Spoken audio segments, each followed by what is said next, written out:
Hi everybody. Today I'm going to read to you, instead of a story, I'm going to read to you poems. These poems are from the book Where the Sidewalk Ends. We have this book in the Literacy Center. It's a collection of poems by Shel Silverstein. And if that name sounds familiar, it's because Shel Silverstein wrote The Giving Tree, which I've read on this series of videos. So sit back and try to enjoy these poems. They are not heavy duty. They are not classical poems. They are easy to understand. They're almost silly, some of them. And I'm not even going to have you read anything. I just want you to try to listen to it and enjoy them. There is a poem in the book called Where the Sidewalk Ends, but I'm not going to choose to read that one. I'm going to read Hug of War. Yes, hug, H-U-G, hug of war. I will not play at tug of war. I'd rather play at hug of war, where everyone hugs instead of tugs, where everyone giggles and rolls on the rug, where everyone kisses and everyone grins and everyone cuddles and everyone wins. I'm just showing you the picture of two people playing hug of war. Okay.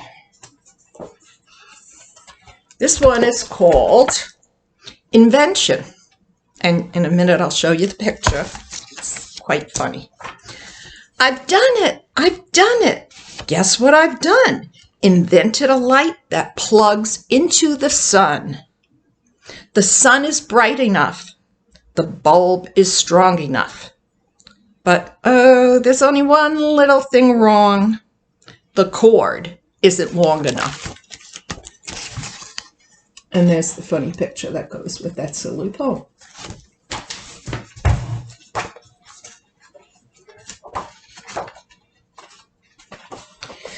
The next one's called Spaghetti.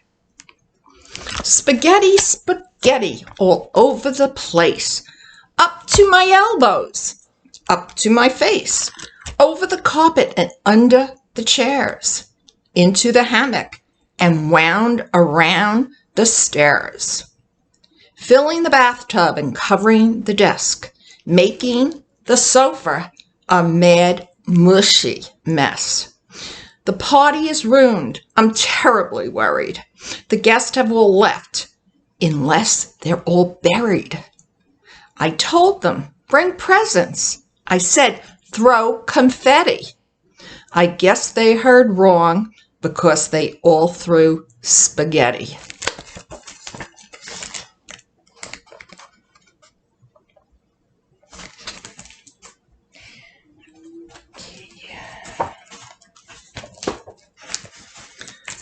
Jumping rope. This started out as a jumping rope. You probably think that I'm a dope, but this started out as a jumping rope. And now I fear there is no hope. But this started out as a jumping rope.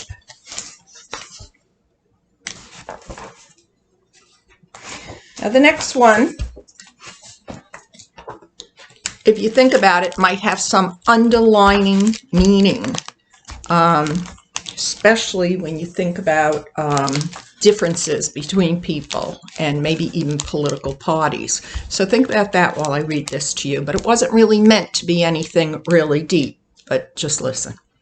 Us, me and him and me. We're always together, as you can see. I wish he'd leave so I'd be free. I'm getting a little bit tired of he, and he may be a bit bored with me. On movies and ladies, we cannot agree.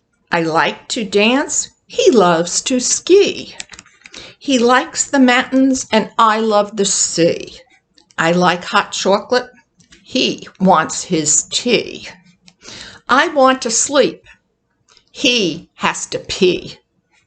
He's meaner and duller and fatter than me. But I guess there's worse things. We could be, instead of two, we could be three. Me and him and me.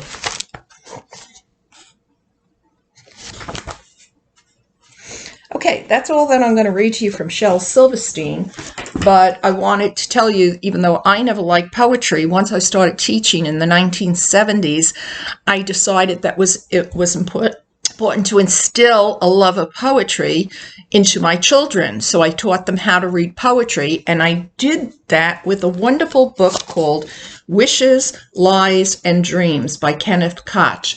And he wrote poems himself, but he wrote this book to help teachers help others to write poems. Now, maybe when we're done, I will inspire you to pick up a pencil and write some thoughts on a piece of paper, because you can write a poem just as easily as these kids did. So let me find one that I can read to you. Okay.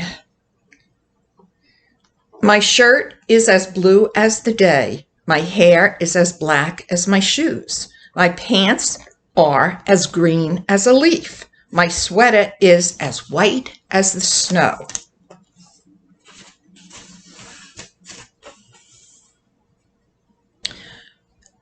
This was written by a little girl. Snowflakes are like shining diamonds.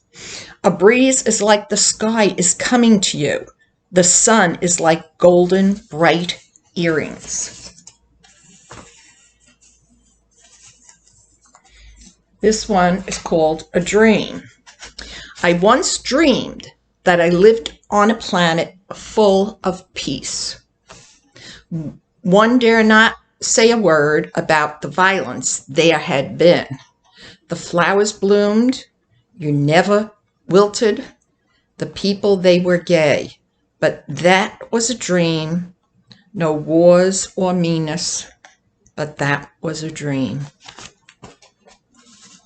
So his whole idea of wishes, lies, and dreams is to simply start by saying, write an I like poem. And all you have to do is say, I like this, I like that. You can say whatever. And write maybe about 5 lines of things you like. And that's a simple I like poem. Then you can do an I hate poem. Write down all the things you hate.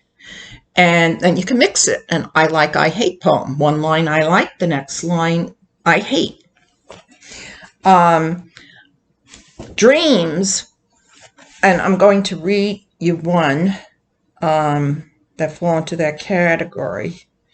But dreams would be, I always think of, whenever someone says dreams, I think of Martin Luther King's speech, I Have a Dream. And if you read that speech, the very beginning of it is just like a poem.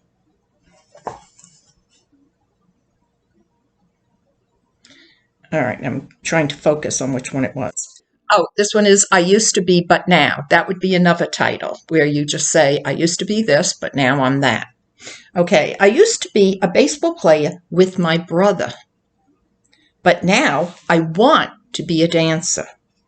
I used to want to be a singer, but now I want to be a dancer. I used to want to be a model, but now I want to be a dancer. I used to want to be a queen, but now I want to be a dancer. I used to want to be a dressmaker, but now I want to be a dancer. I used to want to be a boy, but now I want to be a dancer. I used to want to be a pen, but now I want to be a dancer. I used to want to be king, but now I want to be a dancer. So you could write a poem about what you would like to be or what you want to be, and you could add in what happened. Okay. This is a 4th grader who wrote this. It's about a dog.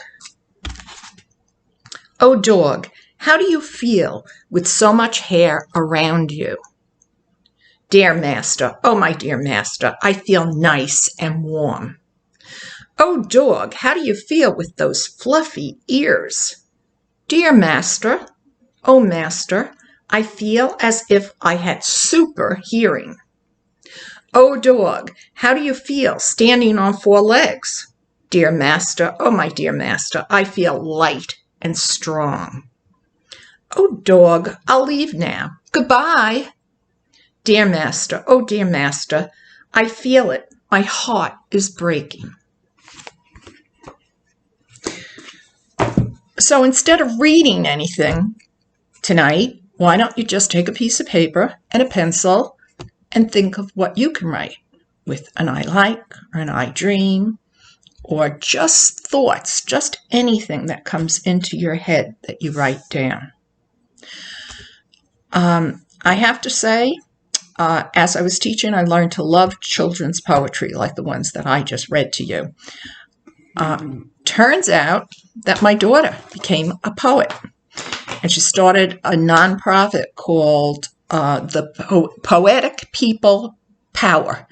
And what she does is she's an activist too. So she picks a topic every year and she commissions poets to write a poem about what the theme is about. It might be about voting.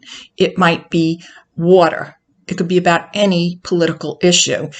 And the first time I went to one of her poetry events, I was astonished to find that I really liked the poetry that the young people, and some of them a few older, were writing. It was so different from what I thought poetry was. So don't think of poetry as any one thing.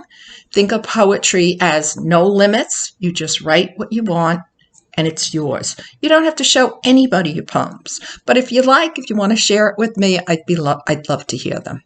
Okay, guys, good night. Bye.